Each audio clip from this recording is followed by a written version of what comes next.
Hello hello. हाँ जी, नमस्कार। कैसे हैं आप लोग? मुझे आशा है कि आप पिछली क्लासों की वीडियो ठीक से देखे होंगे, नोट्स ठीक से देखे होंगे, अपनी पढ़ाई को विधिवत रूप से कर रहे होंगे। आज हम भूगोल विषय के अंतिम अध्याय राष्ट्रीय अर्थव्यवस्था की जीवन रेखाएं पढ़ेंगे। क्या होती है राष्ट्रीय अर्थव्यवस्था की जीवन रेखाएं? थोड़ा सा यदि इस पे बात की जाए, जिस प्रकार आपके जीने के लिए आपका भोजन पानी चालू रहना जरूरी है, ठीक उसी प्रकार किसी भी देश को चलाए रखने के लिए, किसी भी देश की राष्ट्रीय अर्थव्यवस्था बनी रहे, निरंतर चलती रहे, इसके लिए उस देश के अंदर परिवहन व्यवस्था कैसी है, ट्रांसपोर्ट कैसा है। यदि ट्रांसपोर्ट नहीं चलेगा तो देश ठप हो जाएगा। जैसा कि हमने कोरोना काल में देखा था कि कोरोना काल के अंदर देश की कुछ दिन के लिए देश के परिवहन को रोक दिया गया था, पूरे परिवहन को नहीं रोका गया, फिर भी हमने देखा हमारे हालात बिगड़ चुके थे। इस तरह कोई देश कितना विकसित है, उस देश की अर्थव्यवस्था कितनी स्पीड से बढ़ेगी, यह इस बात पर निर्भर करता है कि उस देश के अंदर परिवहन व्यवस्था कैसी है। तो उसी को लेकर के आज हम आगे बढ़ते हैं। तो यहां पर हम देखेंगे कि कितने प्रकार के परिवहन होते हैं। आप सभी के दिमाग में आएगा, सर परिवहन तो वैसे तीन। आप जिसके पास भी बुक नहीं है वो ऐसे ही वीडियो देख रहे हैं, उनसे निवेदन है कि प्लीज बुक लेकर के बैठे।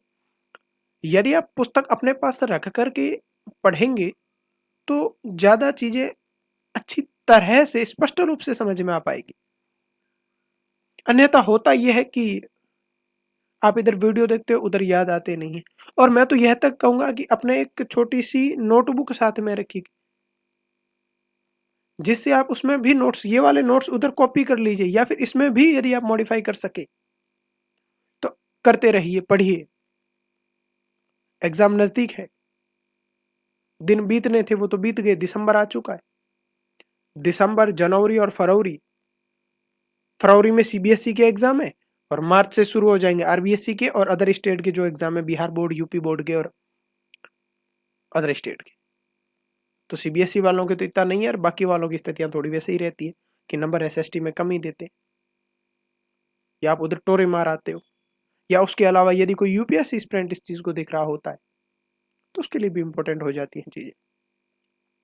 तो देश की बात करें कि देश की जीवन रेखाएं क्या होती है, तो परिवहन और संचार के जो भी आधुनिक साधन जो लोगों को एक दूसरे के पास लाते हैं, परिवहन, ट्रांसपोर्ट एक दूसरे के पास लाते हैं, और संचार, कम्युनिकेशन सिस्टम। आज मैं यदि आपसे कनेक्ट हो रहा हूं तो इसका सॉरी, पूर्ण रूप से श्रेय से संचार इस कम्युनिकेशन सिस्टम को दिया जा रहा है।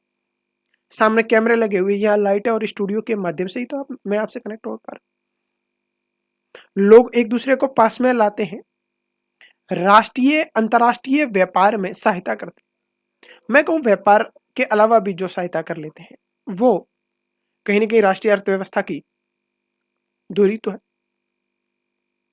तो इस तरह हम यह देखते हैं, क्लियर दिख रहा है?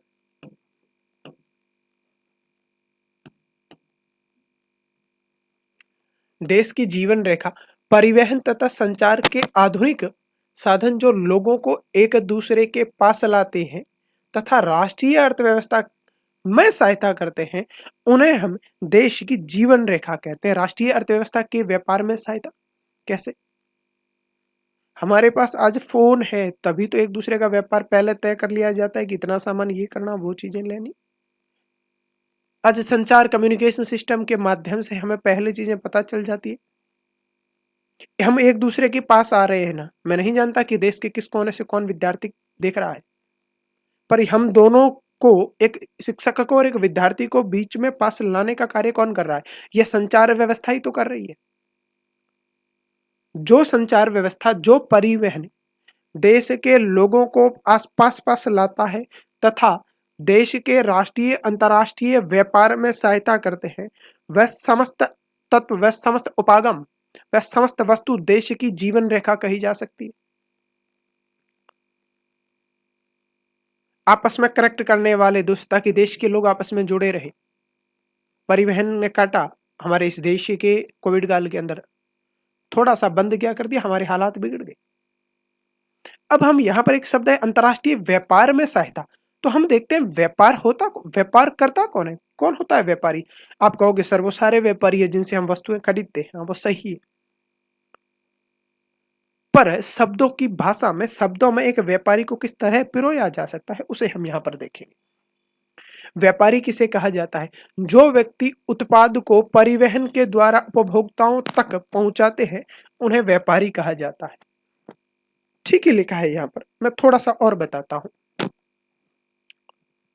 जो व्यक्ति उत्पाद, पहले तो उत्पाद क्या होता है आप पहले की कक्षाओं में पढ़े, विनिर्माण, जो वस्तुएं निर्मित की जाती है या जो वस्तु प्राथमिक उत्पाद, द्वितीय तृतीयक उत्पाद भी, वो हम पीछे पढ़ चुके हैं। तो जो व्यक्ति उत्पाद को परिवहन के द्वारा, ट्रांसपोर्ट के द्वारा, वह परिवहन कुछ भी हो सकता है, उपभोक्ताओं तक, उपभोक्ता कौन होता है? वह जो वस्तु का उपभोग करता है, कंज्यूमर, जो लास्ट व्यक्ति जो होता है, जो वस्तु का उपयोग करता है, जैसे आप और मैं,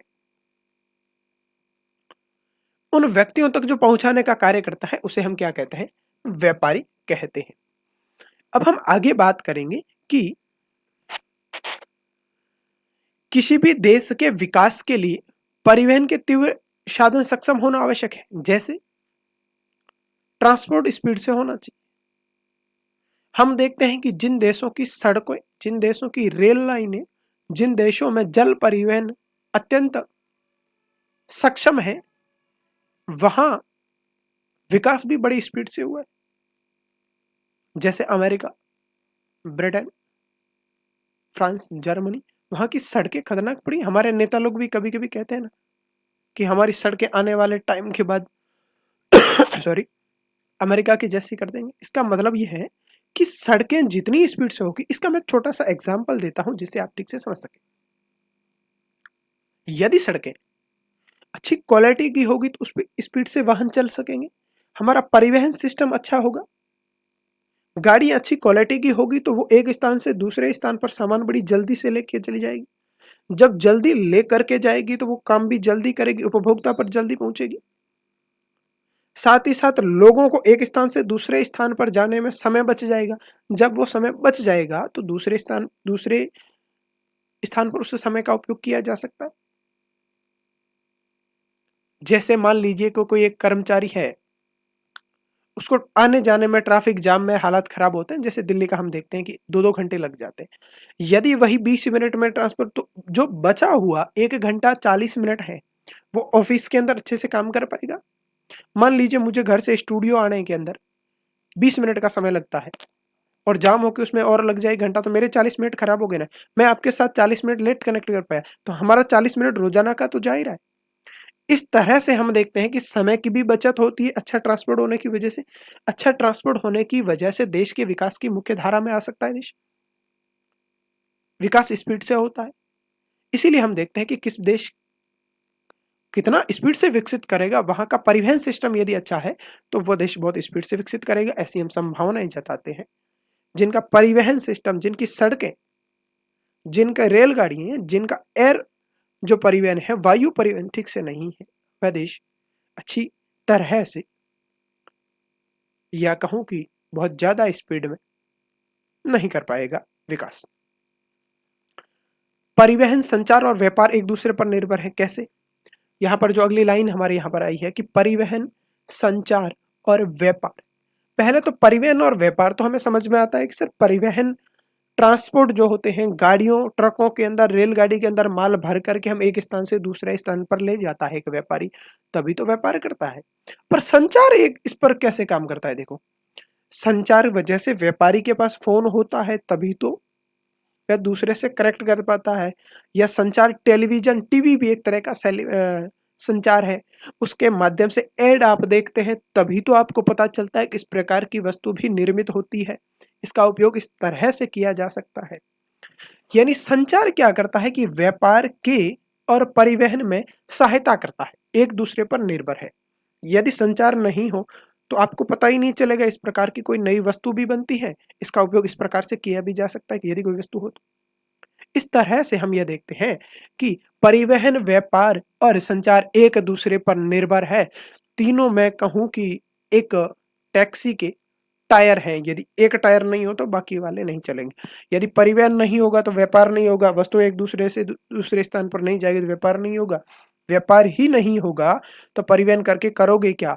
यदि और संचार नहीं होगा तो उसके माध्यम से हम पूछताछ नहीं कर पाएंगे, बाकी चीजें ऐड नहीं हो पाएगी। ऐड माने विज्ञापन, विज्ञापन नहीं हो पाएगा तो पता ही नहीं चलेगा। इस तरह से हम देखते हैं कि परिवहन, संचार और व्यापार एक दूसरे पर निर्भर है। अब हम देखते हैं परिवहन के साधन, ट्रांसपोर्ट के टाइप कौन कौन से हैं। 3 प्रकार से होते हैं, स्वाभाविक सी बात है, रटने की आवश्यकता ही नहीं है। स्थल परिवहन, जल परिवहन और वायु परिवहन। स्थल परिवहन कौन सा होता है?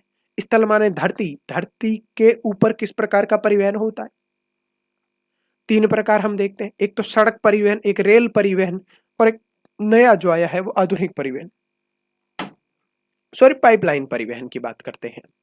सड़क परिवहन, सड़क के ऊपर जितने भी परिवहन होते हैं, जितने भी आवागमन होता है सड़कों के माध्यम से, उसे हम सड़क परिवहन में रखते हैं। सड़क भी तो धरती पर ही है या फिर आकाश में? धरती पर ही है, ठीक है, इसको धरती पर रखा जाए। रेल परिवहन, रेल भी तो धरती के ऊपर ही है, इसलिए इसको भी किस में रखा है हमने? स्थल परिवहन का उपभाग माना है।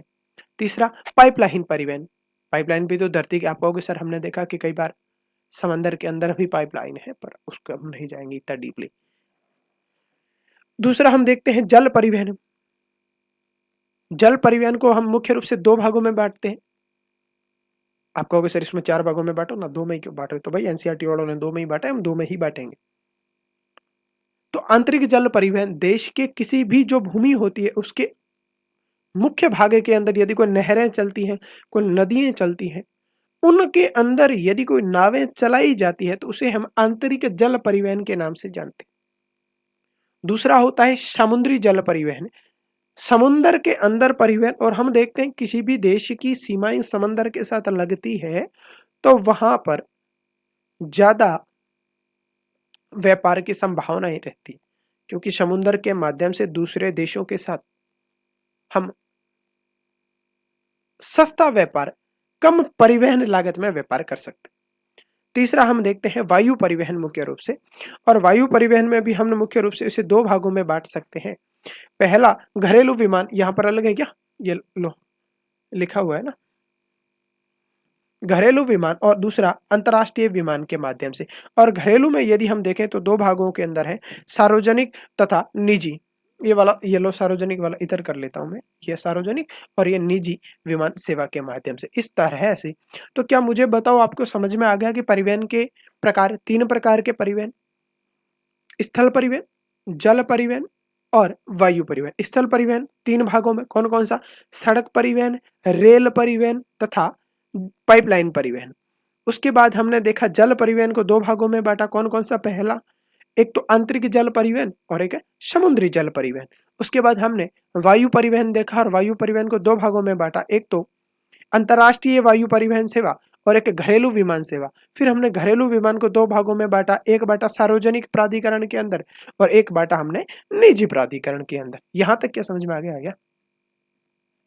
अब हम बात करते हैं आगे कि पहले हम ये बात कर रहे हैं परिवहन, परिवहन आखिर परिवहन होता क्या है ये तो हमें पता चले। तो जो मनुष्य तथा सामान को एक स्थान से दूसरे स्थान तक ले जाता है या आता है, यदि मैं दूसरे शब्दों में कहूं तो वस्तु तथा मानव का एक स्थान से दूसरे स्थान पर ले जाने और लाने की जो व्यवस्था होती है उसे हम परिवहन के नाम से जानते हैं। पर आपके एनसीईआरटी में जैसा लिखा वैसा यहाँ पर देखिए। तो परिवहन का अर्थ क्या होता है? जो मनुष्य तथा सामान को एक स्थान से दूसरे स्थान तक ले जाता है उसे क्या कहा जाता है? परिवहन। एक बार बोलो देखे, जो मनुष्य तथा सामान को एक स्थान से दूसरे स्थान तक ले जाता है उसे क्या कहा जाता है? परिवहन। एक बार वापस बोलो देखे। अब बात करते हैं संचार के साधन, संचार, कम्युनिकेशन, बात करने की।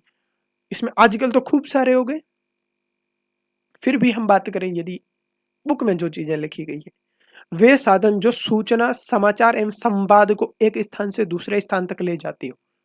संचार के साधन कहते किसे हैं? वे साधन जो सूचना, समाचार तथा संवाद को एक स्थान से दूसरे स्थान तक ले जाते हो, उसे हम क्या कहते हैं? संचार के साधन कहते हैं। जैसे अखबार, रेडियो, टेलीविजन, आपका मोबाइल, और ये भी तो एक तरह से सामने लगा हुआ स्टूडियो का कैमरा भी तो एक संचार का साधन ही है। मैं यहाँ बोल रहा हूँ, यहाँ से ये रिकॉर्ड करके सीधा आप तक पहुंचा रहा है, संचार का साधन ही है। इस तरह आपके आसपास जो वस्तुएं आप देखते हैं, जिन वस्तुओं के माध्यम से सूचनाओं का, समाचार का, संवाद का आदान प्रदान होता है, उसे हम संचार के साधन के रूप में जानते हैं। तो क्या यहाँ तक मुझे बताओ, याद हो गया क्या? एक बार मैं वापस रिकॉल करूंगा। परिवहन तीन प्रकार के, स्थल परिवहन, जल परिवहन और वायु परिवहन। स्थल परिवहन को वापस तीन भागों में, सड़क परिवहन, रेल परिवहन, पाइपलाइन परिवहन। उसके बाद जल परिवहन दो भागों में बांटे, कौन कौन से? आंतरिक जल परिवहन, समुद्री जल परिवहन। वायु परिवहन को हमने दो भागों में बांटे, कौन कौन से? यहाँ पर हमने देखा था कि घरेलू वायु परिवहन और अंतर्राष्ट्रीय वायु परिवहन।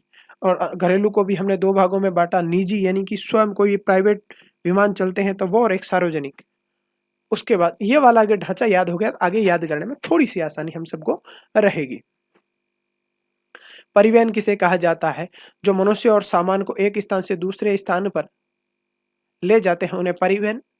संचार के साधन कौन कौन से या कौन से होते हैं? तो वे साधन जो सूचनाओं का, समाचार पत्र और संवाद को एक स्थान से दूसरे स्थान की ओर ले जाते हैं, उसे हम संचार के साधन के रूप में जानते हैं। अब हम एक एक का पोस्टमार्टम करें क्या? जैसे स्थल का, जल का, वायु परिवहन का, जितना हो सके आज करें, बाकी वाला बच जाएगा वो अगली क्लास में कर लेंगे। तो हम पहले पोस्टमार्टम करते हैं यहाँ पर स्थल परिवहन का। क्या आपको समझ में आ रहा है क्या? यदि समझ में आ रहा है तो ये आपकी जिम्मेवारी है कि आप अपने साथियों को भी बताएं। हम जल्द ही एक बुक लॉन्च करेंगे आपके लिए। प्रयास यही रहेगा, बाद में यदि कोई सहयोग बन जाए, नहीं हो पाए, वो अलग बात है। उसके बाद हम रैपिड रिवीजन और करेंगे, इसलिए प्लीज ज्यादा से ज्यादा जुड़िए, ज्यादा से ज्यादा लोगों के साथ शेयर करिए। किसी को लगता है कि सर एसएसटी का इतना क्या क्या जाए, साइंस और मैथ भी तो पढ़ी, तो नंबर तो ये भी तो ला के देती। रही बात नंबर की, जरूरी थोड़ी ना, एसएसटी आपको समाज का दृष्टिकोण सिखाती है, कम से कम वो तो ठीक से पढ़ा जाए। चलिए हम बात करते हैं स्थल परिवहन के बारे में।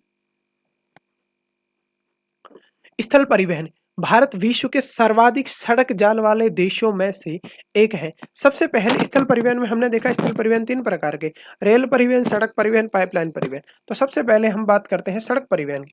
तो हम देखते हैं भारत के अंदर विश्व का सबसे ज्यादा सड़कों का जाल है। भारत में विश्व में सबसे ज्यादा सड़कें बनी हुई है। क्वालिटी भले इधर उधर हो सकती है, गड़बड़ा सकती है, पर सड़कें हमारे पास ज्यादा है। कितनी है? 62.16 लाख किलोमीटर। कईयों के यहाँ पर 56 या 52 ऐसा कुछ लिखा होगा, पर ये नए डाटा है, नई वाली बुक के अंदर। तो मुझे बताओ कितना है? 62.16 लाख किलोमीटर के आसपास। कम है क्या? बहुत है। इसका मतलब ये वाला एक आंकड़ा यहां से पता चलता है कि भारत में सर्वाधिक सड़कों का जाल है, जिसकी लंबाई 62.16 लाख किलोमीटर है। भारत में सड़क परिवहन पहले प्रारंभ हुआ था। यहां पर पहले का अर्थ है कि भारत में जो सड़क परिवहन है वह पाइपलाइन परिवहन और रेल परिवहन से पहले शुरू हुआ था। ये तो वैसे भी नहीं लिखा तो भी आपको पता ही है कि सड़क परिवहन पहले ही हुआ, रेल तो बाद में बनी है। सड़कें पर पहले रथ भी तो दौड़ते थे। फिर वही अर्जुन वाला कि हे वत्स, रथ घुमाया जाए। कभी कभी यो ट्रैफिक देख के भी ये मन होता है कि बाहुबली की मूवी के अंदर जो भलाल देव वाला रथ दिखाया गया है वो लेके चल पड़े। पर सरकार की भी इसमें गलती नहीं है। हम खुद, जब समाज नहीं सुधरेगा तब तक ऐसी ट्रैफिक व्यवस्था बिगड़ती रही। हम सबको थोड़ा बहुत मैनेज करके चलना चाहिए, पर गड़बड़ा जाती है। अब हम देखते हैं कि निम्न कारणों की वजह से सड़क परिवहन की महत्ता बढ़ रही है। महत्ता का मतलब है इंपॉर्टेंस। सड़क परिवहन अच्छा क्यों है दूसरे परिवहन की तुलना में, इसकी हम बात करते हैं। क्या वो कारण है जिसकी वजह से हम देखते हैं कि सड़कें बहुत अच्छी हैं या सड़कों का उपयोग करना? रेल लाइनों की अपेक्षा सड़कों का निर्माण सस्ता होता है। देखो, रेल लाइनें बनाने के लिए हमें पहले तो दोनों ओर की बहुत ज़्यादा ज़मीनें कवर करनी पड़ती है। साथ ही साथ रेलों की लाइनों बिछाने के ये जो सीमेंट के खंभे नीचे लगाने पड़ते हैं, कंक्रीट लगाना पड़ता है, उसका रखरखाव भी बहुत ज़्यादा करना पड़ता है, लोहा भी भारी आता है उस पर, मैनेजमेंट भी काफ़ी महँगा पड़ता है। इसके अलावा सड़क पे तो ज़्यादा कुछ नहीं है, आप ठीक से करो एक बार में, डामर-वामर डाल के कर दो, खूब सारे लोग चलेंगे, खूब सारी बसें चल जाएगी, खूब सारा परिवहन हो जाएगा। जबकि ट्रेन तो पर्टिकुलर फिक्स ट्रेन ही चल सकती है। क्या इस पे ऐसा है कि बैलगाड़ी भी चल जाएगी पटरी पर? ऐसा तो नहीं है।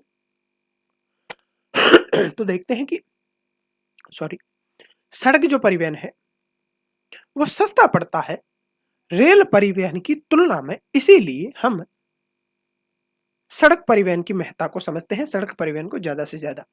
दूसरी बात यह है कि पहाड़ी क्षेत्रों, दुर्गम क्षेत्रों और उबड़-खाबड़ स्थानों पर भी आसानी से बनाई जा सकती हैं। अच्छा ये देखो कि क्या मुझे बताओ कि हर जगह रेल बनाई जा सकती है क्या? मान लीजिए इस तरह से ऐसा कुछ एरिया है, वहाँ पर रेल तो नहीं बनाई जा सकती, रेल की लाइनें नहीं बनाई जा सकती। सड़क तो आप कहीं पे बना लो, पहाड़ पे बना लो, ऐसे घूमते-घूमते ऊपर बना लो, क्या दिक्कत है? इस तरह हम देखते हैं कि सड़क को किसी भी प्रकार के क्षेत्र के अंदर निर्मित किया जा सकता है, जबकि रेल व्यवस्था के अंदर रेल लाइनें नहीं बनाई जा सकती है। सड़कें उबड़-खाबड़ स्थानों पर भी चल सकती है। फिर तो यदि आप रेल के उबड़-खाबड़ स्थानों पर रेल लाइनें बनाए तो फिर ऐसे चलेगी रेल, ऐसे। फिर रेल के अंदर जो डिब्बे में व्यक्ति बैठेगा उसका हृदय उलट करके उल्टा हो जाएगा। फिर रेल में बैठेगा कौन? बैठेगा कोई? नहीं बैठेगा ना। इस तरह से हम देखते हैं कि सड़कें किसी भी प्रकार के स्थानों पर बनाई जा सकती हैं। रेल लाइनों के लिए हमें यदि उबड़-खाबड़ स्थानों पर भी बनाना है तो उसको एकदम पहले इस तरह से सीधा करना पड़ेगा, फिर बनाना होगा। सड़कों पर तो हम देखते हैं ना यूँ। आप कभी हमारे राजस्थान के इस मरुस्थलीय एरिया के अंदर आइए और छोटे जो है, मैं नेशनल हाईवे या मेगा हाईवे की बात नहीं करता। छोटे जो लोकल रोड है वहाँ पर जाइए, इस तरह से चलेगी। पीछे यदि बस के पीछे वाली सीट पे कोई बैठ जाए ना, तो ऊपर से यूँ माथा फूट जाए ऊपर से। इस तरह के हालात बन जाते हैं। कहने का अर्थ ये है, समझो तुम तो कि रेल हर जगह नहीं बनाई जा सकती तथा सड़कें हर जगह बनाई जा सकती हैं। सड़कों के कारण कम व्यक्तियों, कम वस्तु तथा कम दूरी परिवहन के लिए खर्च आता है।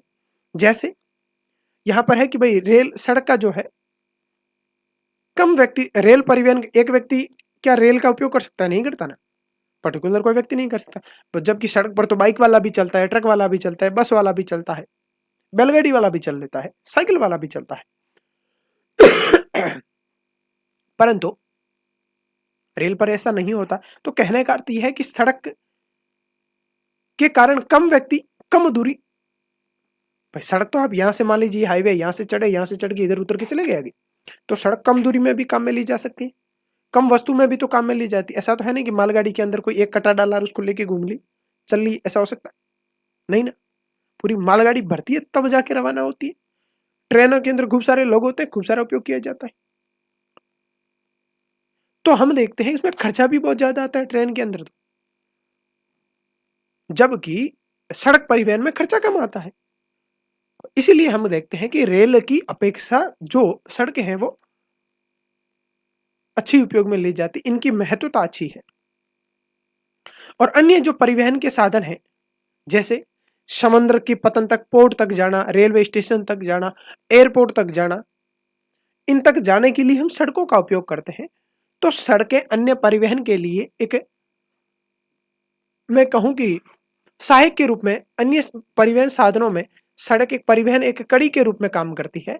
तो अब मुझे बताओ सड़क की महत्ता क्यों है? एक एक पॉइंट वापस से। पहला पॉइंट हमने देखा कि रेल लाइनें की अपेक्षा सड़कों का निर्माण सस्ता होता है, सीधा सा याद रह गया। दूसरा, पहाड़ी क्षेत्रों, दुर्गम क्षेत्रों तथा उबड़ खाबड़ स्थानों पर भी आसानी से बनाई जा सकती हैं। सड़कें किसी भी स्थान पर बनाई जा सकती हैं, जबकि रेलें नहीं बनाई जा सकती, इसीलिए भी सड़क की महत्ता ज्यादा है। सड़कों के कारण कम व्यक्तियों, कम दूरी और कम वस्तुओं के परिवहन को कम खर्चा आता है। सड़क में खर्चा कम आता है परिवहन की वजह से, ट्रेन में खर्चा ज़्यादा आता है और ट्रेन में वस्तुएं भी ज़्यादा चाहिए होती, कम में नहीं, और अन्य परिवहन के लिए ये सहायक कड़ी के रूप में काम करता है। इस तरह हम देखते हैं कि 4 पॉइंटों से हमने यह देखा कि सड़क की इंपॉर्टेंस ज़्यादा क्यों है रेल की बजाय। अब हम सड़कों के प्रकार के बारे में देखेंगे। यहाँ पर मैं मैप देखता हूँ, है क्या?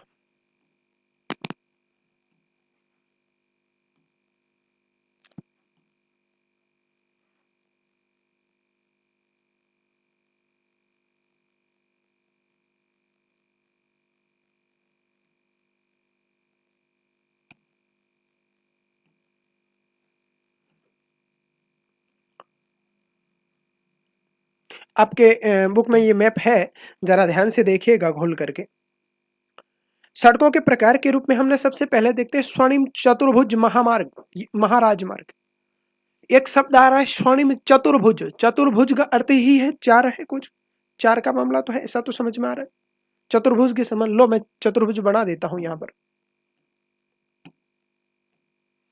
चतुर्भुज दिल्ली से शुरू होता है, दिल्ली से मुंबई, मुंबई से चेन्नई और चेन्नई से कलकत्ता, कलकत्ता से वापस दिल्ली। इस तरह भारत के अंदर सन 2000 के अंदर एक बहुत बड़ी 6 लाइन हाईवे बनाया गया, जिसे हम स्वर्णिम चतुर्भुज महाराजमार्ग के नाम से जानते हैं। एक बार बोलो क्या नाम है? स्वर्णिम चतुर्भुज महाराजमार्ग। कहां से? दिल्ली से शुरू होता है, दिल्ली से मुंबई, मुंबई से चेन्नई और चेन्नई से कलकत्ता, और कलकत्ता से वापस कहां पर? इस तरह से एक स्वर्णिम चतुर्भुज जो बनता है, स्वर्णिम चतुर्भुज दिल्ली कोलकाता चेन्नई मुंबई दिल्ली को जोड़ने वाला 6 लाइन जो महाराज मार्ग है, जिसे हम किस नाम से जानते हैं? स्वर्णिम चतुर्भुज महाराज मार्ग। क्या याद रह जाएगा क्या? चारों स्टेट ऐसे, यहां से देखो, आंख बंद करके बोलो, पहला इधर वाला कौन सा? दिल्ली, दिल्ली से कहा मुंबई, मुंबई से कहा चेन्नई, चेन्नई से कलकत्ता, कलकत्ता से वापस। इस तरह जो राजमार्ग बनता है उसे हम स्वर्णिम चतुर्भुज राजमार्ग के नाम से जानते हैं। दूसरा हम देखते हैं, 2 प्रकार के गलियारे हमारे यहां पर बनाए हुए हैं। अच्छा, इधर चेंज कर ले क्या? ये लो, गलियारे कौन कौन से? एक तो है उत्तर से लगा करके दक्षिण तक का गलियारा, उत्तर में कहां से? श्रीनगर से लगाकर कन्याकुमारी तक। और एक है हमारे पास में, कहां से? यहाँ पोरबंदर गुजरात से लगा करके आसाम के सिलचर तक जो बना हुआ है, वो एक उत्तर दक्षिण गलियारा, एक है पूर्व पश्चिम गलियारा। इस तरह हम देखते हैं। उत्तर दक्षिण गलियारा कहाँ है? श्रीनगर से कन्याकुमारी, ये लो सब श्रीनगर। कहां तक है? कन्याकुमारी तक। और पूर्व पश्चिम गलियारा कहां से है? पोरबंदर गुजरात से कहां तक है? सिलचर तक। सिलचर कहां पर पड़ता है? आसाम। इस तरह कुछ लोग अरुणाचल करके आ जाते हैं, इसमें ध्यान रखना ये आसाम है। यह राजमार्ग परियोजना राष्ट्रीय राजमार्ग प्राधिकरण एनएचएआई के अधिकार क्षेत्र में है। इनको देखता कौन है? NHAI, national highway authority of India, जिसका हिंदी में नाम है राष्ट्रीय राजमार्ग प्राधिकरण के अधीन आता है। भारत के महानगरों को आपस में जोड़ना, जिसकी वजह से वहां पर होने वाले मैन्युफैक्चरिंग, विनिर्माण तथा देश के लोगों को आपस में स्पीड के साथ आदान प्रदान, परिवहन करना के उद्देश्य से सन 2000 के अंदर ये महामार्ग बनाए गए थे। तो क्या मुझे बताओ, आपको स्वर्णिम चतुर्भुज याद हो गया क्या? स्वर्णिम चतुर्भुज महाराज मार्ग 6 लाइन का है। कितने लाइन का है? 6 लाइन का है। कहां से शुरू होता है? दिल्ली, मुंबई, चेन्नई, कोलकाता, दिल्ली, मुंबई, चेन्नई, कोलकाता, दिल्ली, दिल्ली, मुंबई, चेन्नई, कोलकाता, मुंबई। 6 लाइन किसके अंडर में? एनएचआई के। दूसरा उत्तर दक्षिण कॉरिडोर कौन सा है? उत्तर श्रीनगर कश्मीर से लगा करके तमिलनाडु के कन्याकुमारी तक लंबा एक हाईवे। दूसरा गलियारा जो है, जिसे हम पूर्व पश्चिम गलियारे के नाम से जानते हैं, जो पश्चिम में पोरबंदर गुजरात से लगाकर पूर्व के सिलचर आसाम तक दोनों शहरों को आपस में जोड़ता है। जिसे हम पूर्व पश्चिम गलियारे के रूप में जानते हैं। इनका उद्देश्य क्या है? भारत को आपस में जोड़ना। अब हम बात करते हैं राष्ट्रीय राजमार्ग। किसे कहा जाता है राष्ट्रीय राजमार्ग? ये प्राथमिक सड़कें हैं। प्राथमिक माने देश के सभी भागों के अंदर इस प्रकार की सड़कें हैं, राष्ट्रीय राजमार्ग हैं। राष्ट्रीय राजमार्ग देश के दूरस्थ भागों को आपस में जोड़ देते हैं। दूरस्थ का माने दूर दूर जो आपस के अंदर फैले हुए हैं, उनको आपस में जोड़ने का काम कौन करता है? राष्ट्रीय राजमार्ग करते हैं।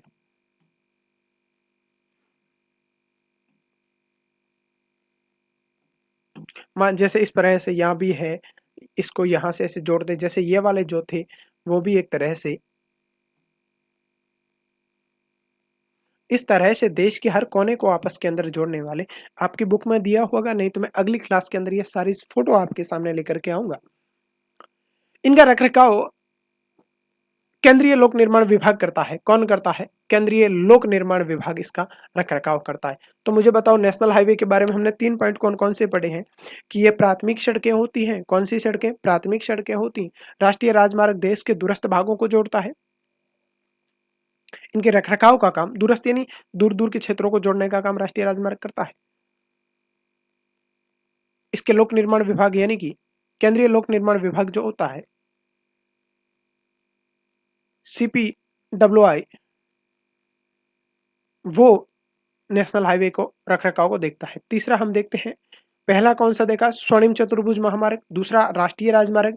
तीसरा हम देखेंगे राज्य राजमार्ग किसे कहा जाता है। तो राज्य की राजधानी को जिला मुख्यालयों से जोड़ने वाली जो सड़कें होती हैं, जैसे मान लीजिए कि गुजरात की राजधानी गांधीनगर है और गांधीनगर अन्य सिटीज के साथ जोड़ती है, तो उसको हम क्या कहते हैं? राज्य राजमार्ग के नाम से जानते हैं। राज्य की वह सड़कें जो राज्य की राजधानी को अन्य शहरों के, जैसे आप किसी भी स्थान, किसी भी स्टेट में, जैसे कि आप बिहार से आते हैं तो बिहार की राजधानी पटना है, जो पटना को सोनपुर एक जिला है, पड़ता है, सोनपुर से आपस में जो रोड जोड़ती है उसे हम राज्य राजमार्ग के नाम से जानते हैं। व्यवस्था तथा निर्माण का दायित्व राज्य लोक निर्माण विभाग यानी में PWD इसको देखता है। राज्य की जो सड़कें होती हैं उनको। जिला राजमार्ग कौन कौन देखता है? अब इसकी बात करते हैं। जिले के प्रशासनिक केंद्रों को जिला मुख्यालय से जोड़ने वाली, जिले के जो उपखंड होते हैं, तहसील होती है, उनको जो जिला मुख्यालय से जोड़ता है, जैसे कि जोधपुर को पास का स्थान से जहां उपखंड पड़ता है, या आपकी जिस डिस्ट्रिक्ट के अंदर डिस्ट्रिक्ट हेडक्वार्टर जिला मुख्यालय जो होता है, उसको किसी अन्य कस्बे से जोड़ता है जहां का प्रशासनिक अधिकारी बैठता हो, वो जो जोड़ते हैं उसे हम क्या कहते हैं? जिला मार्ग के नाम से जानते हैं। अब हम बात करते हैं अन्य सड़कें कौन सी होती हैं। वे सड़कें ग्रामीण शहरों से जोड़ती हैं। वे अन्य सड़कें शहर को ग्रामीण एरिया से जोड़ने वाली जो सड़कें होती हैं, उन्हें हम अन्य सड़कों के नाम से जानते हैं। प्रधानमंत्री ग्रामीण सड़क परियोजना के तहत इन सड़कों का विशेष प्रोत्साहन मिला। आपने राजस्थान के और देश के किसी अन्य भागों में देखा होगा, बड़े बड़े बोर्ड लगे हुए थे, प्रधानमंत्री सड़क योजना के तहत इस सड़क का निर्माण हुआ। प्रधानमंत्री सड़क योजना के तहत इस तरह का निर्माण हुआ। यह परियोजना सन 2000 के अंदर चलाई गई थी। तो प्रधानमंत्री ग्रामीण जो सड़क है, इस योजना के अंदर देश के अंदर खूब सारी ग्रामीण सड़कें बनाई गई। डामरी सीमांत सड़कें, सीमांत यानी कि सीमा के जो भी देश की सीमाएं हैं, गुजरात से लगाकर उधर ठेठ पश्चिम बंगाल तक, इन सीमाओं पर, स्थलीय सीमाओं के आसपास, बॉर्डर की बॉर्डर लाइन के पास पास जो सड़कें बनाई गई, उन सड़कों को हम सीमांत सड़क के नाम से जानते हैं। जैसे मान लीजिए इस तरह से जो सड़कें हमने बनाई, ये बॉर्डर लाइन है, इस बॉर्डर लाइन के आसपास में हमने जितनी सड़कें बनाई है, उस सड़क को हम किस नाम से जानते हैं? सीमांत सड़क के रूप में जानते हैं। सीमांत सड़क। इन सड़कों का निर्माण कौन करवाता है? सड़क सीमा सड़क संगठन के नाम से एक बना हुआ है बॉर्डर रोड ऑर्गेनाइजेशन, बीआरओ, इन सड़कों का निर्माण करवाता है। बीआरओ की स्थापना सन 1960 के अंदर हुई थी। तो क्या मुझे बताओ सड़कें आपको समझ में आ गई क्या? फटाक से रिकॉल करें। देखो सबसे पहले हम सड़कों के बारे में हमने यह देखा था कि सड़क परिवहन भारत में सर्वाधिक सड़कें आती हैं। 62.16 लाख किलोमीटर सड़कों का जाल है। स्वर्णिम चतुर्भुज राजमहामार्ग जो देश के 4 बड़े महामार्ग नगरों को जोड़ता है, दिल्ली, मुंबई, चेन्नई और कोलकाता को, यह 6 लाइन हाईवे है। इसी के साथ उत्तर दक्षिण गलियारा जो श्रीनगर से कन्याकुमारी को जोड़ता है, तथा पूर्व पश्चिम गलियारा जो कि पोरबंदर गुजरात से सिलचर असम को आपस में जोड़ता है। इन सब की रखरखाव का दायित्व केंद्रीय लोक निर्माण विभाग एनएचआई का है। और उसके बाद हमने यह देखा था कि राष्ट्रीय राजमार्ग ये प्राथमिक सड़कें होती हैं, ये देश के दूरस्थ भागों को जोड़ने का काम करती है। इनके रखरखाव का जो कार्य है वो केंद्रीय लोक निर्माण विभाग का आता है। फिर हमने राज्य महामार्गों को देखा। राज्य की राजधानी को देश के अन्य जिला हेडक्वार्टर, जिला मुख्यालय से जोड़ने वाली सड़कों को राज्य राजमार्ग के नाम से जाना जाता है, जिसे सार्वजनिक निर्माण विभाग देखता है। उसके बाद जिला मार्ग वे सड़कें जो जिला मुख्यालय को प्रशासनिक केंद्रों से जोड़ती हैं, जिला मार्ग कहलाता है। फिर हमने देखा अन्य सड़कें वे सड़कें जो ग्रामीणों को कस्बों और शहरों से जोड़ती है। प्रधानमंत्री ग्रामीण सड़क योजना के तहत इन सड़कों को बहुत सारा प्रोत्साहन मिला और इनके माध्यम से इन सड़कों का निर्माण हम लोगों ने करवाया। सीमा सड़कें जो वे सड़कें होती है जो सीमा के किनारे किनारे किया जाता है, इनका निर्माण सीमा सड़क संगठन बीआरओ बॉर्डर रोड ऑर्गेनाइजेशन ने किया, जिसकी स्थापना 1960 के अंदर हुई थी। अब हम सड़क की समस्याएं क्या क्या है उस पर बात करते हैं। देश की सीमाओं के सहारे ये बता दिया, छोड़ो कोई मतलब नहीं। अब बात करते हैं सड़क परिवहन की समस्याएं क्या होती हैं। जो कच्ची सड़कें हैं वह वर्ष भर ऋतु में काम करने योग्य नहीं रहती। स्वाभाविक सी बात है कि हम देखते हैं कच्ची सड़कें जिन पर डामर नहीं किया गया है, बारिश होने पर वहां बहुत सारा कीचड़ हो जाता है, कीचड़ में हम चल नहीं पाते। कई बार तो ऐसा भी होता है कि स्कूल जाते हुए यदि पास से कोई गाड़ी तेज स्पीड से गई तो अपने मुंह पर वैसे ही पाउडर लगा के जाता है, गीला पाउडर। फिर अपने इधर से कपड़े और खराब होते हैं, इधर से खराब होते हैं, अगले जाने वाले की भयंकर गालियां देते हैं। और कई बार तो मैंने ऐसे सूरमा भी देखे जो हाथ में पत्थर और रखते हैं कि कीचड़ उछाल के जाए, यहाँ से धीरे जाएगा। और प्लीज उन लोगों से भी मेरा निवेदन है जो स्कूल जाते हुए विद्यार्थियों या अन्य बुजुर्ग गणों के साथ इस प्रकार की हरकतें करते हैं।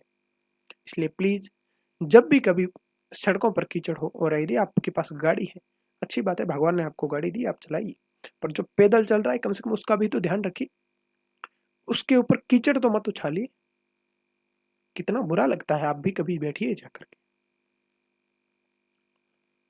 अब निर्माण के आधार पर हमने सड़कों को 2 भागों में बांटा, कच्ची सड़कें और पक्की सड़कें।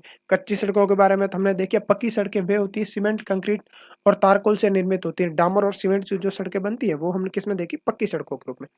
अब हम बात करते हैं रेल परिवहन के बारे में। रेल परिवहन क्या होता है? सबकी रेल, लगभग तो सबने रेल तो देखी है। तो रेल परिवहन की बात करें, रेल परिवहन वस्तुओं तथा यात्रियों के परिवहन का प्रमुख साधन है। वस्तुओं तथा यात्रियों के परिवहन के लिए मालगाड़ियां होती है, वहां से वस्तुएं इधर उधर ट्रांसफर होती है। भारी जो वस्तुएं हैं वो तो लगभग रेलगाड़ियों से चलती हैं। और हम तो देखते हैं भारत के अंदर ऐसी कोई रेलगाड़ी नहीं है जो कभी खाली मिल जाए, ऐसी संभावना है तो कभी है नहीं। हाँ, आजकल मैंने देखा है कि वंदे भारत जो ट्रेनें चली हैं वो खाली चलती है, क्योंकि उस पर क्या होता है, किराया थोड़ा ज्यादा लगता है, तो हर कोई उसमें जाता नहीं, इसीलिए। अनेक कार्यों में सहायक है, जैसे कि व्यापार के अंदर, भ्रमण में, तीर्थ में, यात्राओं के लिए और लंबी दूरी तक की सामान परिवहन के लिए भी हम देखते हैं कि रेल हमारे लिए क्या है, एक तरह से सहायक है। इस तरह से हम देखते हैं कि रेल परिवहन के हमारे पास क्या क्या लाभ है। तो पहला लाभ क्या है, रेल परिवहन वस्तुओं और यात्रियों के परिवहन का प्रमुख साधन है। इसके कार्यों में सहायक है। अनेक कार्य कौन कौन से, व्यापार करने के लिए, ये तो व्यापार करने के लिए आने जाने में भी काम में लेते हैं, और व्यापार के लिए जो वस्तुओं का परिवहन उसमें भी काम आ जाता है। घूमने जाते हैं तो लगभग लंबी दूरी ट्रेन में ही जाते हैं, बस में जाते हैं तो डर लगता है। कई बार स्लीपर वाली बसें, ये इधर दक्षिण भारत के अंदर जो बसें चलती हैं घाटों के बीच से, कलेजा यहाँ से यहाँ तक आया हुआ रहता है कि ये गए ये गए ये गए, वो नीचे खाई ऊपर पहाड़ बीच में बंदा, डर लगे स्वाभाविक सी बात है। तीर्थ यात्राओं के लिए इस तरह की व्यवस्था देख रहे हो तो कभी आप ऋषिकेश हरिद्वार तक जाइए, या फिर ऐसे स्थान जहाँ तीर्थ, वहां से जो ट्रेनें निकलती हैं भयंकर भीड़ होती है। वैसा लोग इस प्रकार करते हैं कि अपना गमछा डाल करके ट्रेन की सीट पे डालते कि ये सीट हमारी रिजर्व, पानी की बोतल रख देंगे, बैग रख देंगे, और बाकी तो छोड़ो, ऊपर वाली जो होती है बैग वैग सामान रखने के, भाई साहब उधर सोते हैं और है।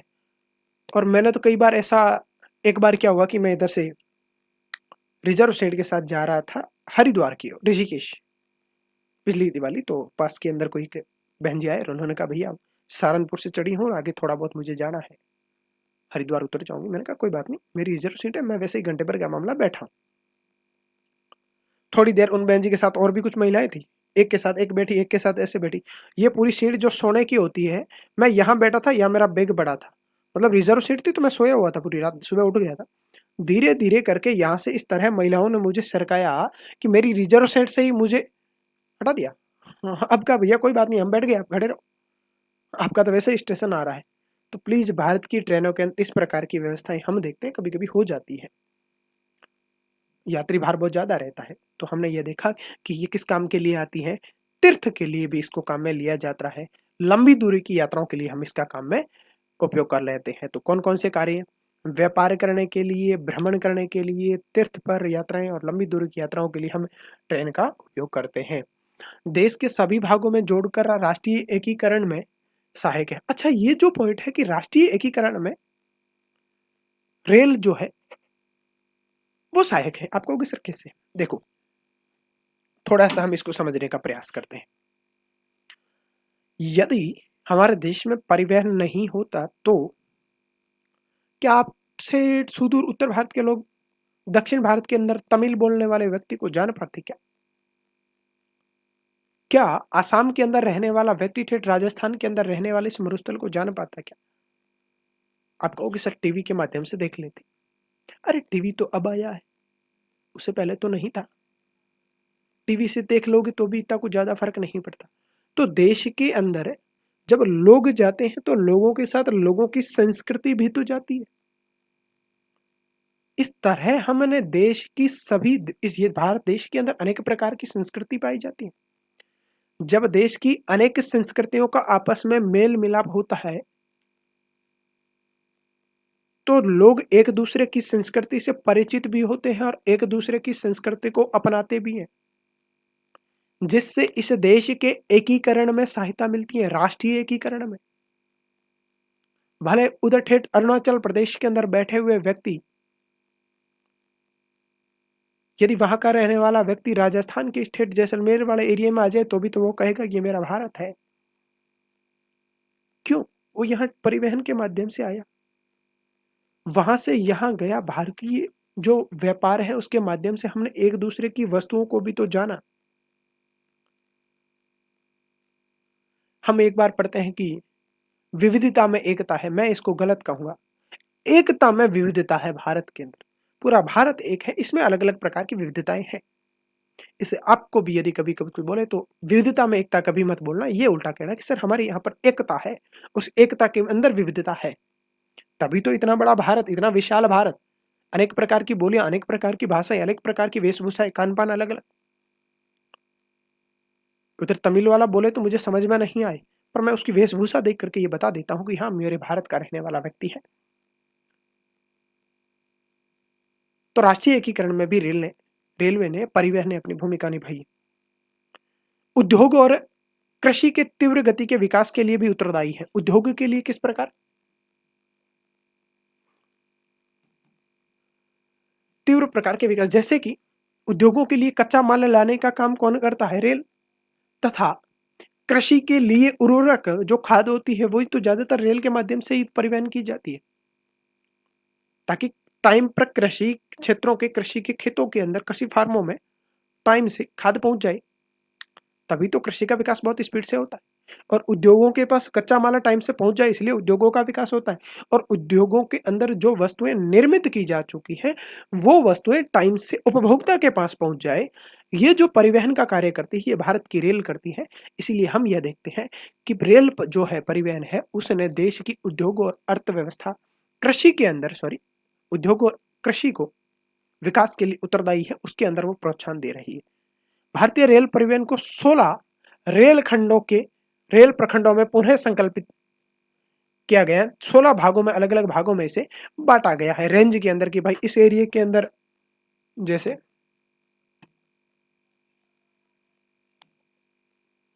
जैसे कि मान लीजिए ये कोई एक रीजन, ये एक रीजन, ये रीजन, इस तरह से इसको हमने कितने भागों में बांटा है? 16 भागों के अंदर बांटा है। हो गया। देश की पहली रेलगाड़ी, अच्छा ये वाला वहां लिखा है, आप बुक में भी देखेंगे तो यहां भी मैं बता देता हूं वापस। देश की जो पहली रेलगाड़ी है वो 1853 में मुंबई और ठाणे के मध्य चलाई गई थी, जो 34 किलोमीटर, ये थोड़ा सा ध्यान रखना, अपने कंपटीशन एग्जाम के व्यू से थोड़ा सा कम का है। वैसे हमें पता तो चलना चाहिए कि इस देश के अंदर पहली रेलगाड़ी कब चली, तो कब चली? 1853 में। कहां से कहां तक? मुंबई से ठाणे के मध्य कितने किलोमीटर चली थी? 34 किलोमीटर चली थी। चलिए अब हम बात करते हैं आगे। देश में रेल परिवहन के वितरण को प्रभावित करने वाले कारण। रेल परिवहन, रेल कहां कहां पर चलेगी, हमें रेल को कहां कहां पर चलाना है, ये कौन तय करेगा? आप कहोगे सर इस देश की सरकार तय करेगी। नहीं, सरकार के तय करने से कुछ नहीं होगा। वहां की परिस्थितियां कैसी है, क्या वहां पर रेल चल सकती है, क्या क्या वहां पर रेल चलाएंगे तो फायदा होगा कि नहीं होगा? जैसे आपके पास मान लीजिए आपके पिताजी के पास कोई एक गाड़ी है, कहाँ चलानी है कोई बात नहीं, आपके पिताजी तय करेंगे, पर उसमें वो ये भी तो देखेंगे कि ये गाड़ी में वहां से वहां तक वस्तुओं का आदान प्रदान या फिर माल का आदान प्रदान, लोगों को एक दूसरे से स्थान पर लाऊंगा, ले जाऊंगा, यदि उसके बीच के अंदर फायदा होगा तभी तो ले जाएंगे, सड़क बनी हुई होगी तभी तो गाड़ी ले जाएंगे। पहाड़ों के अंदर इस प्रकार की चीजें हैं, अपने को किराया ठीक से मिल नहीं रहा है, घाटे में जा रहे हैं, तो वहां कौन चलाएगा? उसी प्रकार इस देश के अंदर या धरती पर रेलें कहां चलेगी, इसको प्रभावित करने वाले कारक कौन कौन से हैं उसकी बात करते हैं। भू आकृति, भूमि की आकृति कैसी है?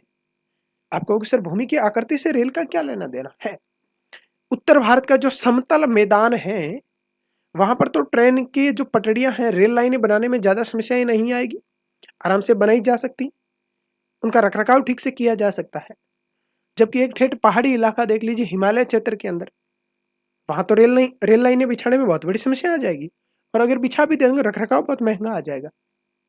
इस तरह से वहां की भू आकृति कैसी है वो ये तय करता है कि वहां पर रेल लाइनें होगी या नहीं।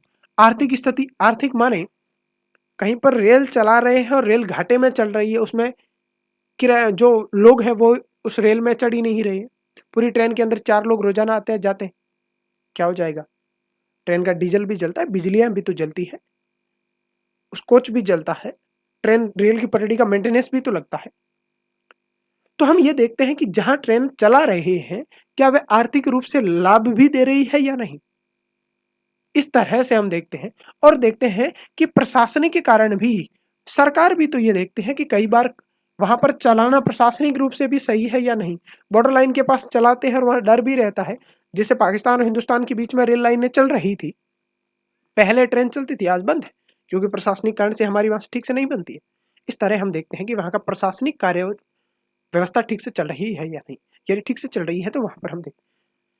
मैदानी भागों में समतल भूमि के कारण निर्माण लागत कम आती है, अभी बताया, आसानी से निर्माण किया जा सकता है। सघन जनसंख्या घनत्व है, यदि जनसंख्या ज्यादा होगी तो आर्थिक लाभ भी तो होगा, लोग चलेंगे, वस्तुओं का आदान प्रदान भी ज्यादा होगा। संपन्न कृषि एवं प्रचुर मात्रा, यदि कृषि ज्यादा हो रही है तो वहां पर वस्तुओं का आदान प्रदान भी, कृषि उत्पादों का, साथ ही साथ खाद और फर्टिलाइजर जो होती है उनको भी एक स्थान से दूसरे स्थान पर। अब बात करते हैं कि रेल परिवहन की समस्याएं क्या हमारे सामने। सबको पता है ये वाला पॉइंट तो पहला, कि बिना टिकट यात्रा करना। खूब सारे लोग रेल परिवहन में टिकट नहीं लेते, जिसकी वजह से इस देश को, मुझे लगता है, खूब सारा नुकसान होता है। रेल के आंकड़े भी बताते हैं, कई बार पकड़े भी जाते हैं। सरकारें आई हैं, अब तो चेंजेज हुए, कुछ अच्छी क्वालिटी चीजें होगी। और क्या है, चोरी और रेलवे संपत्ति को नुकसान है। कई बार लोग रेल की पटरियां उखाड़ देते, रेल की सीटें तोड़ देते हैं, रेल के अंदर लगी हुई लाइटें खराब कर देते हैं, पंखे तोड़ लेते हैं। और तो छोड़िए, रेल का बाथरूम जो होता है उसके अंदर स्थितियां बीती भयंकर होती हैं, आप और हम लोग जानते हैं। उसके पीछे रेलवे जिम्मेदार नहीं है, कहीं ना कहीं भारत का नागरिक जिम्मेदार है। कितनी की व्यवस्था करें? सरकारें किसी समाज को बदल नहीं पाई है, समाज खुद जब बदला है तब सरकारों को भी बदलना पड़ा है। और समाज जब बदलेगा, जब समाज शिक्षित होगा, पढ़ेगा, आप जैसे लोग इस देश को बदलने का प्रयास करेंगे। इसीलिए आज के बाद कभी भी ट्रेन में चढ़ो, बिना टिकट मत चढ़ना। ये ध्यान रखना कि ये आपका कर्तव्य है, ये देश आपका है, ये देश की चलने वाली ट्रेन आपकी है। ट्रेन आपके टिकट नहीं लेने से आपका कोई ज्यादा फर्क नहीं पड़ेगा, कहां बचा के रखोगे धन, पर आपकी ईमानदारी इस देश को आगे बढ़ाएगी। आप जैसे सभी लोग धीरे धीरे सारी टिकट लेने शुरू करेंगे तो ट्रेन के अंदर कभी कचरा मत करना, बाहर फेंक देते हो। रेल की पटरियां पर कितना कचरा कौन इकट्ठा करता है वहां? इसलिए प्लीज रेलवे प्लेटफॉर्म, रेल के अंदर कचरा मत फेंका करो, बाथरूमों में कचरे मत फेंका करो। यदि कोई इस प्रकार के कृत्य करता भी है तो उन्हें कहा करो कि भैया नहीं, ये रेल हमारा है, इसके अंदर कचरा नहीं किया जाना चाहिए। बिना वजह से चैन खींचकर रेल रोकना, इसके लिए तो जुर्माना है। कितना? 1,000 रुपये जुर्माना, या 1 साल की सजा, या 1 महीने की, ऐसा कुछ है। निर्धारित समय पर रेल नहीं चल पाती। हाँ, ये हमारे सामने समस्याएं हैं। इसके लिए कहीं ना कहीं हम रेलवे को जिम्मेदार ठहराते हैं कि रेलवे समय पर नहीं चल पाता। उसके लिए भी कारण है कि हमारे पास एक जो लाइन ट्रैक है, तो रेलवे आती जाती, जब इस देश के अंदर हर जगह दोनों ट्रैक बन जाए, आने का अलग जाने का अलग, तो समय पर चीजें चलनी शुरू हो जाए। तो रेलवे के सामने चार कौन कौन सी समस्या है, एक बार बोलो देखे। पहली समस्या है कि लोग टिकट नहीं लेते। दूसरी समस्या ये है कि रेल की संपत्ति को नुकसान पहुंचाते हैं, चोरी कर लेते हैं। तीसरी समस्या है कि चैन खींचकर ट्रेन को रोक लेते हैं। चौथी समस्या है कि ट्रेनें टाइम पर नहीं चलती। कभी कभी तो ऐसा होता है कि अपन जब ट्रेन में चढ़ते हैं तो अपना, ट्रेन रेलवे स्टेशन जाते हैं तो अपना लगभग मोटा अनुमान यही रहता है कि 9:10 टाइम का टाइम है, इसका मतलब 9:15 पर तो पक्की आएगी, इससे पहले तो आ ही नहीं सकती। भादरी ट्रेन में तो इस प्रकार के विश्वास लोग करते हैं। एक बार कोई एक बंधु जल्दी चले गए 5 मिनट, तब उधर से आवाज आई कि फलाना स्थान से फलाना स्थान तक जाने वाली, वाया फलाना फलाना स्थान से जाने वाली ट्रेन आज 9:05 पर आ गई है। वो भाई भौचंका रह जाएगा कि यार 5 मिनट जल्दी कैसे आ सकती है ट्रेन में। वो दौड़ा गया, जाकर स्टेशन पर जाके पूछा कि ये वही ट्रेन है क्या? तब भाई साहब स्टेशन मास्टर उन्होंने कहा ये कल वाली ट्रेन है जो अब तक लेट चल रही है, आप वाली अभी रुक जाओ, 5-7 घंटे बाद में आएगी। तब उसने कहा अच्छा, मैं भी सोचू गया जब 5 मिनट जल्दी कैसे आ गई। पर भारतीय ट्रेन सब जल्दी तो नहीं आ सकती, इसीलिए हमारे लिए भी एक शर्मिंदगी की बात है कि हमें इस प्रकार की व्यवस्था को बदलना पड़ेगा। अब बात करते हैं पाइपलाइन के बारे में। यह एक नया परिवहन का साधन है, कुछ साल पहले, 50-60 साल पहले ही आया है इस प्रकार, इससे पहले तो नहीं था। क्या होता है, पर उपयोग कहाँ कहाँ पर किया जाता है? शहरों, उद्योगों में पानी पहुंचाने के लिए किया जाता है। आपके घरों के अंदर जो नल से पानी आता है वो पाइपलाइन के माध्यम से ही तो आता है, इसका एक उपयोग यह हो गया। वर्तमान में कच्चा तेल, पेट्रोल उत्पाद तथा तेल, प्राकृतिक गैस के शोधनशालाओं, उर्वरक कारखानों तथा ताप विद्युत ग्रहों तक ठोस पदार्थों को तरल अवस्था के अंदर बना करके जो परिवहन किया जाता है, जो तेल निकलता है, जैसा कि हमने स्थानों पर पढ़ा, जैसे मुंबई हाई से, राजस्थान के इलाकों से, जलपाईगुड़ी से, वह तेल रिफाइनरी तक पहुंचे, रिफाइनरी से उद्योगों तक पहुंचने के लिए पाइपलाइन का प्रयोग करते हैं। गैस जो भी निकलती है वो पाइपलाइन के माध्यम से हम ट्रांसपोर्ट करते हैं। और पाइपलाइन के माध्यम से क्या प्रयोग करते हैं, जो भी अयस्क होते हैं, और वो यदि हम द्रव अवस्था में परिवर्तित कर सकते हैं तो करते हैं, जिससे हम परिवहन के, पाइपलाइन परिवहन से उसको भेज सके। पाइपलाइन के लाभ क्या क्या है? तो पाइपलाइन के लाभ ये है कि सब एक बार इसको लगाने के अंदर थोड़ा बहुत खर्चा आता है जरूर, पर बाद के अंदर इसका कोई मेंटेनेंस लगभग जीरो होता है। थोड़े बहुत कभी कभार फट जाए तो वो अलग बात है। रख रखाव की समस्या नहीं है, सस्ता पड़ता है तथा इसमें निरंतरता रहती है। एक मान लीजिए पाइप कोई जैसे पेट्रोल हम भेज रहे हैं, टैंकर से भेजा, टैंकर उलट गया, पलट गया, फट गया, टायर फट गया, ड्राइवर नहीं गया, नींद आ गई, सो गया, अनेक प्रकार की समस्या हो सकती, वो टाइम पे नहीं पहुंचे उसकी कोई संभावना नहीं। पर है पाइपलाइन यहां से मोटर स्टार्ट कर दी, पाइप में तो पहुंचेगा, उसमें तो रुकने की संभावना ही नहीं है। तो पाइपलाइनों के कारण ही इस देश के अलग अलग स्थानों पर उर्वरक कारखाने, जैसे एचवीजी जो पाइपलाइन है, हजीरा विजयपुर जगदीशपुर पाइपलाइन जो कि 1700 किलोमीटर लंबी है, जैसा हम पिछले कक्षाओं में पढ़ चुके हैं। यह पाइपलाइन गैस की पाइपलाइन है और इस पाइपलाइन के आसपास जैसे कि राजस्थान के बारा के अंदर, बरौनी, मथुरा, अन्य अनेक स्थानों पर उर्वरक कारखाने, खाद बनाने के जो कारखाने हैं वो लगाए गए हैं इस पाइपलाइनों की वजह से, क्योंकि टाइम पे गैस मिल जाती है और खाद बनाने के लिए हमें गैस की आवश्यकता होती है। अब हम इस देश के, इसमें समय की भी बचत होती है, वैसे हमने देख लिया ये वाला पॉइंट। अब हम बात करते हैं महत्वपूर्ण पाइपलाइन कौन कौन सी है। पहली पाइपलाइन हमने देखी असम, गुवाहाटी, बरौनी, इलाहाबाद और कानपुर। आपके वहां पर आसाम से कानपुर वाली पाइपलाइन है, गुवाहाटी, बरौनी और इलाहाबाद बीच के हैं। बरौनी से एक और शाखा निकाली गई है राजबंद हल्दिया तक, और एक गुवाहाटी से शाखा निकाली गई है सिलीगुड़ी तक, और एक और वापस राजबंद से निकाली है। इस तरह का हो सकता है यदि मैं कहूं तो।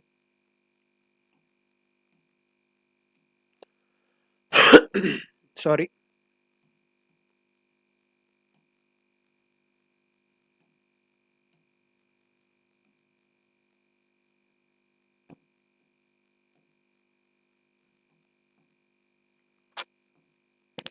चीजें यदि समझ में आ रही है तो प्लीज क्लास को ज्यादा से ज्यादा शेयर करिए।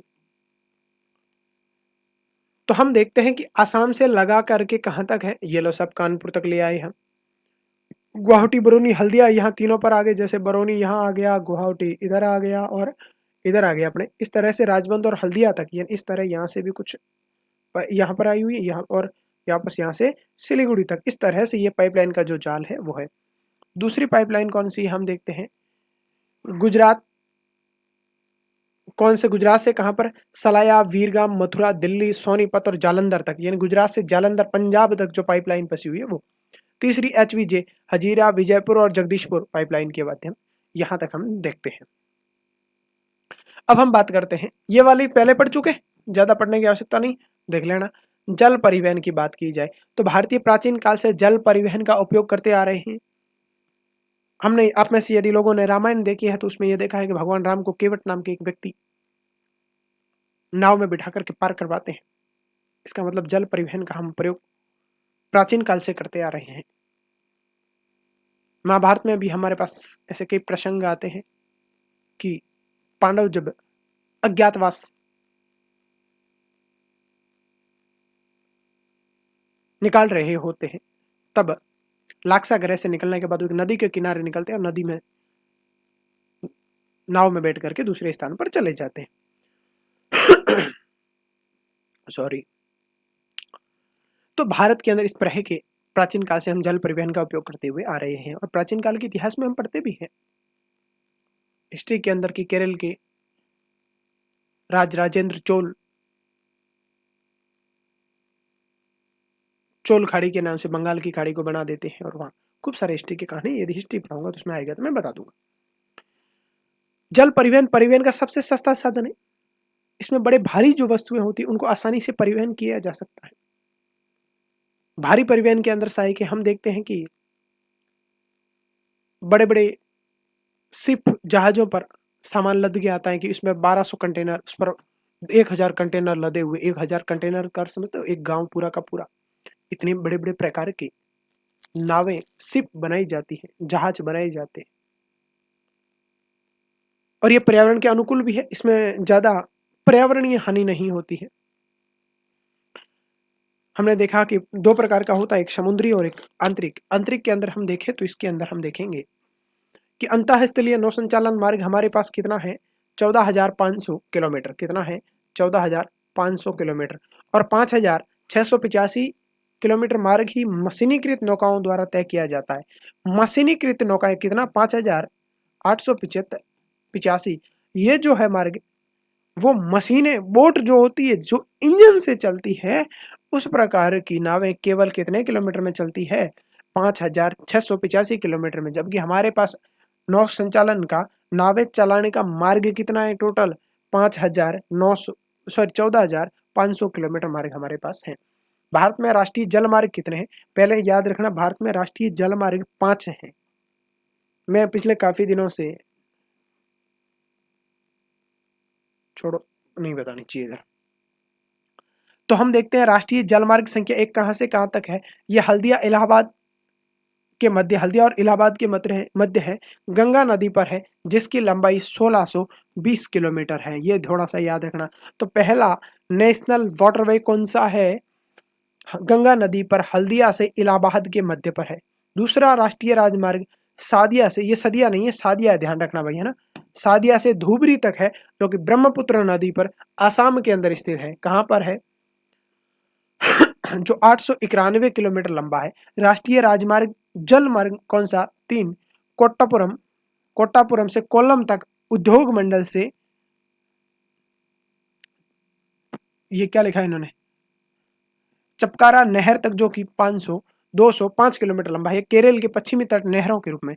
ये थोड़ा सा याद रखना कि नेशनल वाटरवे संख्या 3 कहां, राष्ट्रीय जल मार्ग संख्या 3 कहां पर है, कोट्टापुरम से केरल तक, जो कि केरल के अंदर स्थित है। अब राष्ट्रीय राजमार्ग जल संख्या 4 कौन सा है, काकीनाडा से पुडुचेरी। काकीनाडा कहां पर आता है, काकीनाडा शायद तमिलनाडु में, एक बार देखना पड़ेगा ये तमिलनाडु है या आंध्र प्रदेश, देख के देखें। काकीनाडा और पुडुचेरी नहरें स्ट्रेचर के साथ साथ गोदावरी और कृष्णा नदी का विशेष विस्तार किया गया। गोदावरी और कृष्णा नदी को विशेष विस्तार आपस में जोड़ते हुए जो नेशनल वाटरवे संख्या 4 बनाई गई है, जो कि 1078 किलोमीटर लंबा है। दूसरा राष्ट्रीय राजमार्ग संख्या 5 मातई नदी, महानदी के डेल्टा चैनल, ब्राह्मणी और पूर्वी तटीय नहरों के साथ ब्राह्मणी नदी का विशेष विस्तार, यानी नदियों का विस्तार करके बनाया गया। इसमें से 2 एक याद कर लेना। अन्य जल मार्ग भी, अन्य ऐसे कई प्रकार के मार्ग हैं। मांडवी, ज्वारी, ये दोनों गोवा के अंदर है, और कंबार जुआ, ये गोवा की नहर है। सुंदरवन, बराक केरल, और पच्छ यानी समंदर के पास के अंदर भी हम नहरों का प्रयोग करते हैं। इसे आगे की क्लास हम पढ़ेंगे कल। आप सभी का बहुत बहुत धन्यवाद। क्लास को शेयर करिए, ज़्यादा से ज़्यादा लोगों तक पहुंचाइए, और हमारे साथ जुड़े रहिए। आगे आपके एग्जाम के समय हम रैपिड रिवीजन कोर्स भी डालेंगे। बहुत बहुत धन्यवाद।